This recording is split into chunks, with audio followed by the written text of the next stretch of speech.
بسم اللہ الرحمن الرحیم وقال الذي اشتراه من مصر لامرأته أكرمي مثواه عسى أن ينفعنا أو نتخذه ولدا۔ اور کہا اس شخص نے جس نے خریدا یوسف علیہ السلام کو مصر سے، لامرأته اپنی بیوی سے، اکرمی مثواہ اس کا ٹھکانہ اچھا رکھنا، عسیٰ ان ینفعنا قریب ہے کہ یہ ہمیں نفع پہنچائے، او نتخذہ ولدا یا ہم اس کو بیٹا بنا لیں۔ وکذالک مکننا لیوسف فی الارض، اور اسی طرح ہم نے یوسف علیہ السلام کو زمین کے اندر طاقت اور قدرت عطا فرمائی۔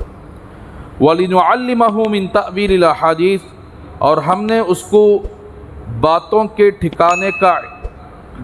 کا ٹھکانہ ہمیں سکھایا۔ واللہ غالب علی امرہ، اور اللہ غالب ہے اپنے معاملے میں، ولکن اکثر الناس لا یعلمون، لیکن اکثر لوگ جانتے نہیں۔ ولما بلغ اشدہ آتیناہ حکما وعلما، اور جب پہنچا اپنی قوت کو یعنی جوانی کو پہنچا حضرت یوسف علیہ السلام نے، ہم نے ان کو حکم اور علم عطا فرمایا۔ وَكَذَلِكَ نَجْزِي الْمُحْسِنِينَ، اسی طرح ہم نیکوکاروں کا بدلہ عطا فرماتے ہیں۔ تو میرے بھائیوں، جیسا کہ گزشتہ کل آپ سن چکے ہیں کہ بھائی اتنے ظالم تھے کہ حضرت یوسف علیہ السلام کو کنویں سے نکالا اور اس کو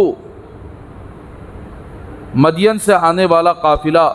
غلام بنا کر انہوں نے بیچ دیا، بہت کم پیسوں میں، 20-22 درہم میں بیچ دیا۔ جب حضرت یوسف علیہ السلام کنویں سے نکلے تو بعض روایت کے اندر آتا ہے کنواں بھی رونے لگا حضرت یوسف علیہ السلام کی جدائیگی میں۔ یعقوب علیہ السلام کی جدائیگی ہوئی تو یعقوب علیہ السلام کی آنکھیں بھی رو رو کر، آگے بات آئے گی، رو رو کر ان کی بینائی چلی گئی۔ تو یوسف علیہ السلام کنویں سے نکالے گئے تو کنواں بھی ان کی جدائی پر رونے لگا۔ اب یہ لے جا کر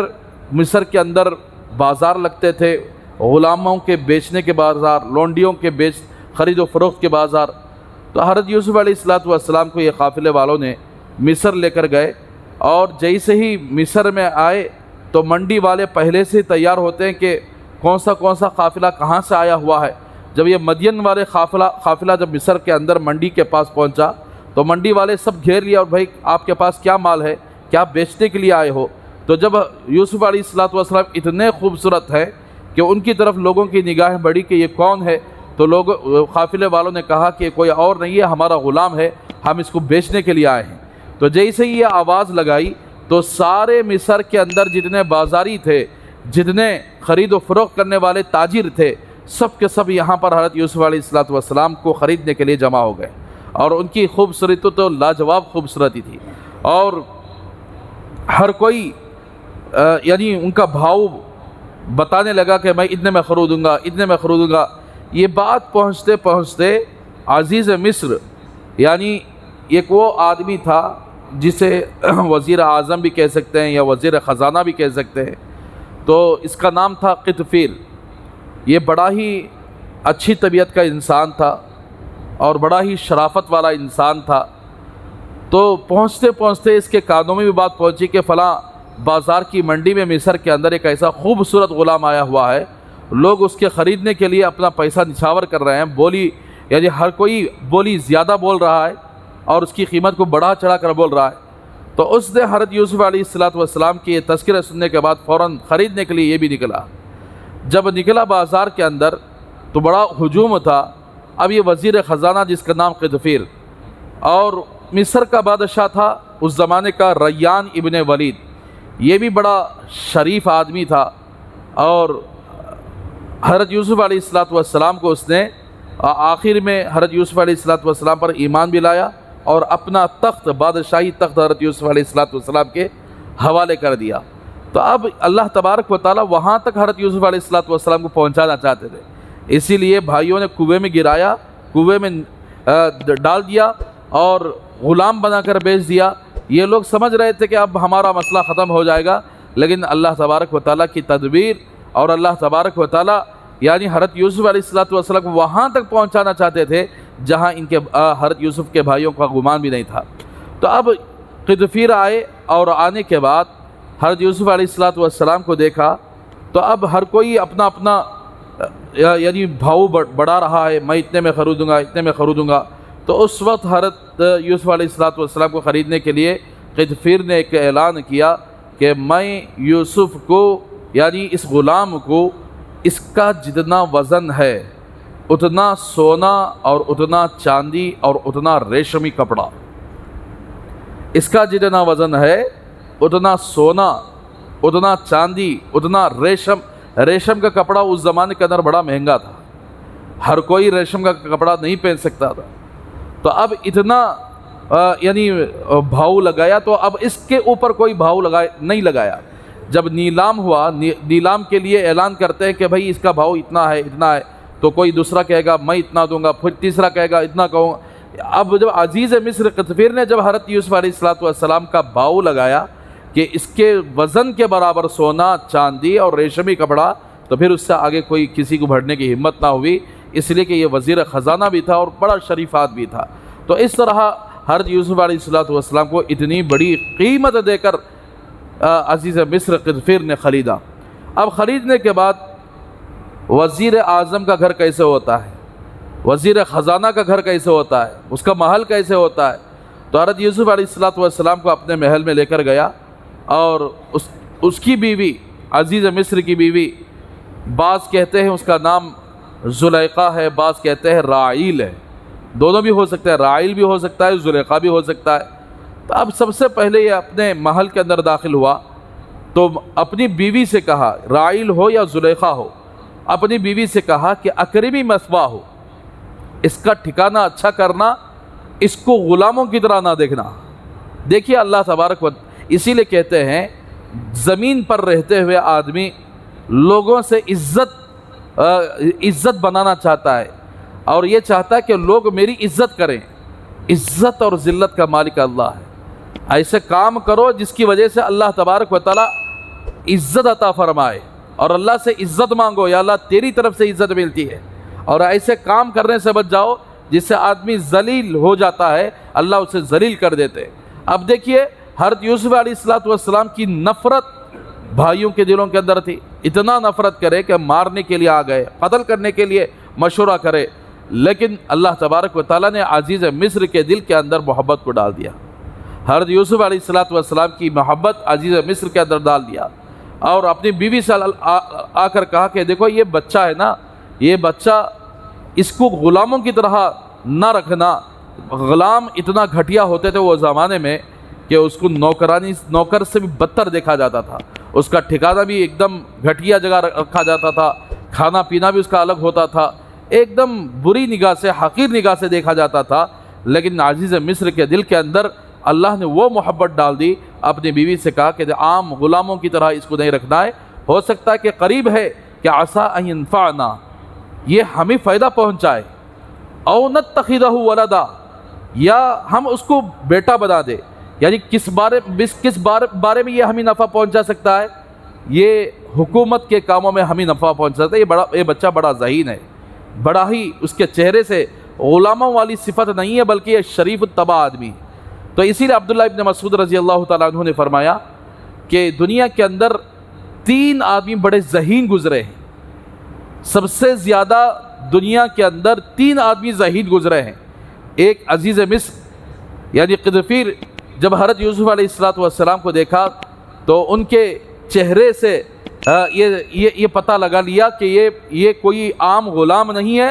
یہ تو بڑا اچھا آدمی ہے، شریف آدمی ہے، یعنی حضرت یوسف علیہ السلام کی کوالٹی کو جو سمجھا ہے وہ عزیز مصر نے سمجھا ہے۔ تو دوسرا وہ حضرت شعیب علیہ السلام کی بیٹی،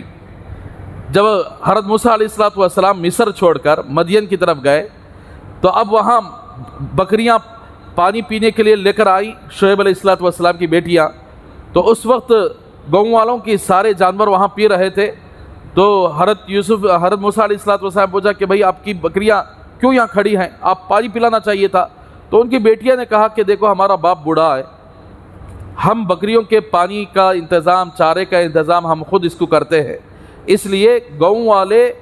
سب پانی پلانے کے بعد آخری میں ہماری باری آتی ہے۔ تو موسیٰ علیہ السلام کو غصہ آ گیا، عورتیں کھڑی ہیں، مرد بے حیا، عورتوں کے پہلے ان کی خدمت کرنا چاہیے۔ تو وہ ایسے کرتے تھے گاؤں والے، اپنے جانوروں کو پانی پلا کر اس کنویں کو ڈھانپ کر چلے جاتے تھے۔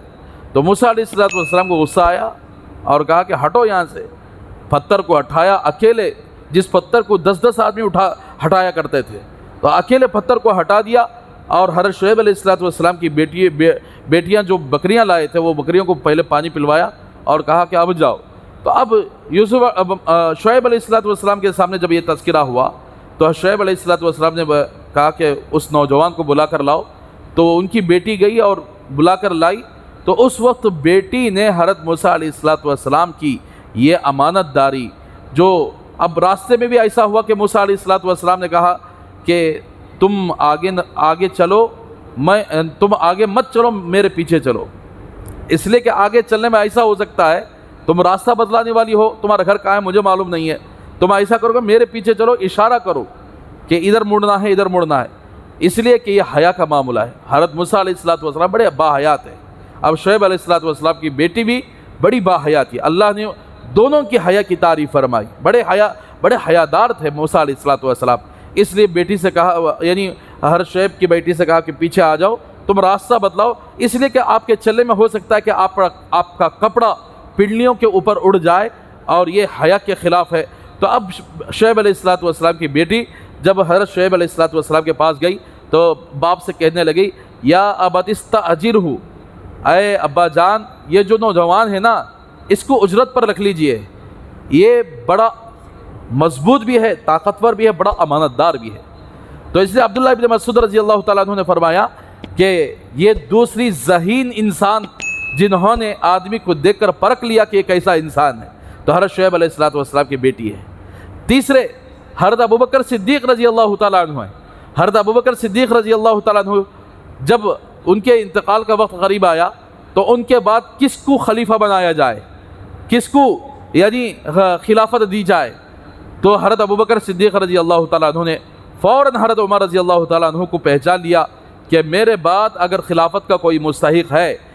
میرے بعد خلافت کی کوالٹی کس کے پاس موجود ہے تو وہ عمر ہے۔ تو فوراً مرنے سے پہلے اعلان کر دیا کہ میرے بعد عمر خلیفہ ہوں گے۔ تو اسی لیے عبداللہ ابن مسعود رضی اللہ تعالیٰ عنہ نے فرمایا کہ دنیا کے 3 ذہین ترین انسان ہیں جو ایک انسان کو دیکھ کر فوراً پہچان لیے۔ تو اسی لیے اس نے کہا عزیز مصر نے کہ عسیٰ ان ینفعنا، اسے عام انسانوں کے عام غلاموں کی طرح نہ رکھنا یوسف کو، بلکہ ہو سکتا ہے کہ قریب ہے کہ یہ ہمیں نفع پہنچائے گا، حکومت کے کاموں میں مدد اس سے ہو سکتی ہے، اگر حکومت کے کاموں میں نفع نہ بھی پہنچائے یا ہم لوگ اس کو بیٹا بنا لیں گے۔ عزیز مصر کو اولاد نہ تھی،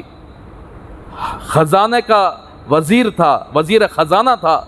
لیکن اولاد سے محروم تھا۔ تو اس سے پتہ چلا کہ اولاد تو اللہ کے ہاتھ میں ہے، دعائیں کرنا، اس کے اسباب اختیار کرنا، علاج و معالجہ کرنا ایک انسان کا کام ہے،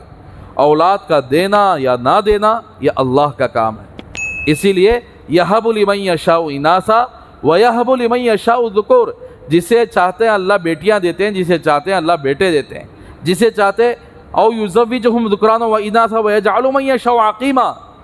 یا اللہ تبارک و تعالیٰ بانجھ بنا دیتے ہیں کہ اولاد بھی نہیں دیتے۔ تو اب یہ اللہ کے ہاتھ میں ہے، کسی کٹے والوں کے ہاتھ میں نہیں، کسی قبر والوں کے ہاتھ میں نہیں، کسی چور باباؤں کے ہاتھ میں اولاد کا دینا یہ کسی کے ہاتھ میں نہیں، وہ اللہ کے ہاتھ میں ہے۔ اسی لیے عزیز مصر نے کہا کہ ہمیں اولاد نہیں ہے، آگے چل کر ہم اس کو بیٹا بنا لیں گے۔ تو اللہ تبارک و تعالیٰ فرماتے ہیں کہ وَكَذَلِكَ مَكَّنَّا لِيُوسُفَ فِي الْأَرْضِ، اسی طریقے سے ہم نے یوسف علیہ السلام کو زمین کے اندر قدرت عطا فرمائی، طاقت عطا فرمائی۔ کہاں غلام تھے، کہاں غلاموں کی طرح بھائیوں نے غلام بنا کر بیچ دیا، مارے، نفرت کیے، کہاں عزیز مصر لا کر اتنی عزت دے رہا ہے،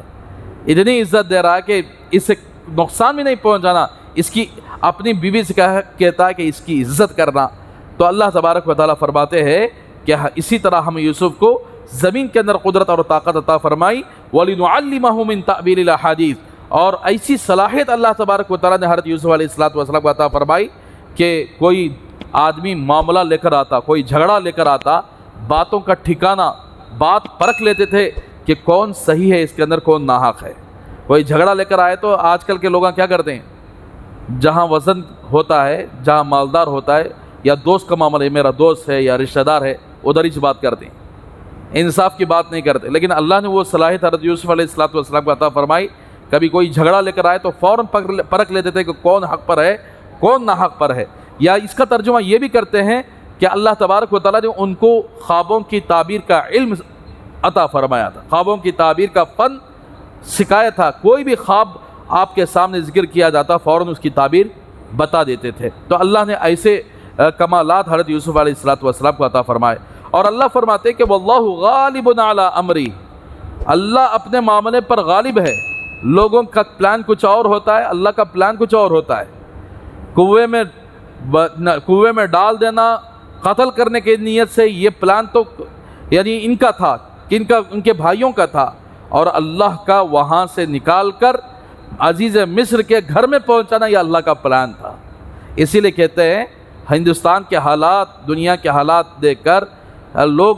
مرعوب ہو جاتے ہیں کہ بھئی ہندوستان کے کیسے کیسے برے حالات ہیں، ظالموں نے اس کو یہ کر دیا ہے۔ لیکن یہ ایسا سمجھے کہ ہم لوگ اس وقت اگر کیا ہے، یوسف علیہ السلام جس طرح کنویں میں ہیں، اندھیرے میں موجود ہیں، ضرور ایک بار روشنی آئے گی، ضرور ان ظالموں کا ظلم کا خاتمہ ضرور ہوگا۔ اس لیے کہ ہمیں یہ بات سمجھ میں نہیں آتی اللہ کی تدبیر کیا ہے۔ زمین پر رہتے ہوئے یہ لوگ کہتے ہیں کہ ہم نہ پاکستان کو بھیج ڈالو، انہوں آ کر کیا ہے دہشت گرد ہیں، فلاں ہیں، کیسے کیسے کتنا بھی زہر گھول لیا کرو، اللہ تبارک و تعالیٰ کی تدبیر کچھ اور ہوتی ہے۔ تو اسی لیے واقعے سے پتہ چلتا ہے کہ اگر ظالم اتنی حد تک پہنچ جائے کہ مظلوم کو ختم کرنے اور اس کو صفائے ہستی سے مٹانے کا عزم کر لے، لیکن اللہ کا امر ہی، اللہ کا معاملہ ہی غالب ہونے والا ہے۔ اسی لیے ہندوستان کی جو تقدیر ہے وہ اللہ کے پاس ہے، نہ کہ ان ہندوتوا اور ان ظالموں کے پاس نہیں ہے۔ اللہ کی تقدیر تو اللہ کے پاس ہے، وَلَٰكِنَّ أَكْثَرَ النَّاسِ لَا يَعْلَمُونَ، اللہ کی اس تدبیر کو، اللہ کے اس معاملے کو اکثر لوگ نہیں جانتے کہ اللہ کی تدبیر کیا ہے۔ تو بہرحال اللہ تبارک و تعالیٰ فرماتے کہ وَلَمَّا بَلَغَ أَشُدَّهُ آتَيْنَاهُ حُكْمًا وَعِلْمًا، اور جب جوانی کو پہنچے، قوت کو پہنچے، یعنی جوانی کو پہنچے حضرت یوسف علیہ السلام، ہم نے ان کو حکم اور علم عطا فرمایا۔ یعنی حکم بڑے اچھے انداز سے باتوں کو سمجھ لیا کرتے تھے، اللہ تبارک و تعالیٰ نے وہ چیز ان کو عطا فرمائی تھی، علم بھی عطا فرمایا تھا۔ اور یوسف علیہ السلام کو وَكَذَلِكَ نَجْزِي الْمُحْسِنِينَ، اسی لیے انسان دنیا کے اندر جس کے پاس علم ہوتا ہے وہ ہر جگہ ہیرے کے مانند ہوتا ہے۔ جس بندے کے پاس علم نہیں ہوتا، چاہے وہ کتنا بھی بڑا لیبر بن جائے، چاہے کتنا بھی بڑا ہو جائے، تو پھر اس کی کوئی اہمیت نہیں ہوتی۔ اسی لیے اپنی اولاد کو علم سے آراستہ کرو، اپنی اولاد کو دنیا کا علم بھی دو اور آخرت کا علم ان کو عطا کرو، آخرت کا علم بھی ان کو سنوارو، اس لیے کہ علم سے عزت ملتی ہے، علم سے اللہ تبارک و تعالیٰ یعنی دنیا کے اندر کسی کا محتاج نہیں بناتے۔ جس بندے کے پاس علم ہو وہ بندہ بھٹکنے والا نہیں ہوتا ہے، جس بندے کے پاس علم نہیں ہوتا وہ بندہ بھٹک سکتا ہے۔ وَكَذَلِكَ نَجْزِي الْمُحْسِنِينَ، اسی طرح ہم نیکوکاروں کو بدلہ عطا فرماتے۔ یوسف علیہ السلام کی نیت بڑی صاف تھی، بھائیوں نے اتنا ظلم کیا، چاہتے تو فوراً وہاں سے اس قافلے والے کو کہہ سکتے تھے کہ میں ان کا بھائی ہوں، میرے ساتھ انہوں نے ایسا ظلم کیا، تو قافلے والے ان کو ٹھکانے پہ لگا دیتے تھے، لیکن خاموشی اختیار کی۔ اور اللہ کو منظور بھی یہی تھا، اللہ نے یعنی ان کو وہاں پہنچانا تھا جہاں ان کے بھائیوں کا گمان بھی نہیں تھا۔ بہرحال اس کے بعد جوانی کی عمر کو پہنچنے کے بعد ایک بہت بڑا واقعہ، ایک بہت بڑا امتحان حضرت یوسف علیہ السلام کو اللہ نے لیا ہے۔ اس امتحان میں کیسے کامیاب ہوئے انشاءاللہ آگے پڑھیں گے۔ اللہ سے دعا کریں کہ اللہ تبارک و تعالی ہم سب کو حضرت یوسف علیہ السلام کے قصے کے اندر جو ساری باتیں عبرت کی باتیں ہیں، اللہ ہم سب کو سمجھ کر اس پر عمل کرنے کی توفیق عطا فرمائے۔